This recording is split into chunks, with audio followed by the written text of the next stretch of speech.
నమస్తే, నేను Madhusudan, speech therapist, Pinnacle Bloom's network Nalgonda. నమస్తే మేడం. మేడం, మీరు పినాకిల్లో జాయిన్ అయ్యి దాదాపుగా 7 months అవుతుంది కదా.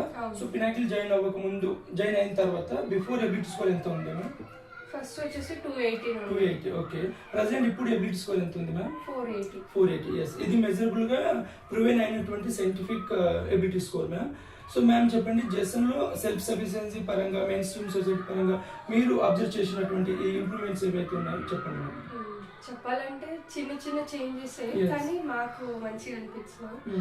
స్టార్టింగ్ లో తను బిఫోర్ వచ్చేసి టాయిలెట్ ట్రైనింగ్ అవన్నీ ఉండే, ఇప్పుడు కొంచెం ఇంకా దాన్ని కరెక్ట్ గా పర్ఫామ్ చేస్తున్నాడు. తన షార్ట్ తనే వేసుకోవడం కానీ, టాయిలెట్ వస్తే వెళ్ళడం కానీ, పాటీ క్లీనింగ్ కానీ అలానే అవి ఉన్నాయి సార్.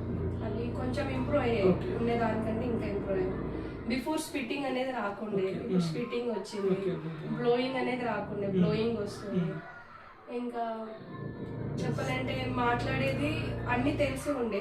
ఇంతకు ముందు ఏవి చెప్పేవాడు కాదు, చెప్పినా కూడా రిపీట్ చేసేవాడు కాదు. ఇప్పుడు రిపీట్ చేస్తున్నాడు, ఫాలో అవుతున్నాడు. కొన్ని ఇన్స్ట్రక్షన్స్ కానీ చెప్పేటివి, బిఫోర్ ఇన్స్ట్రక్షన్స్ కూడా వినేవాడు కాదు.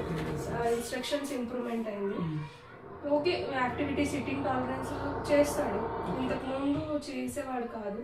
మధ్య మధ్యలో ఇంకా డిస్ట్రాక్షన్స్ అలా జరిగినప్పుడు మాత్రం చేయడు. డిస్ట్రాక్షన్స్ కొంచెం కంట్రోల్ అయినప్పుడు మాత్రం 20 minutes అలా సెట్ చేస్తున్నాడు సార్. Thank you ma'am.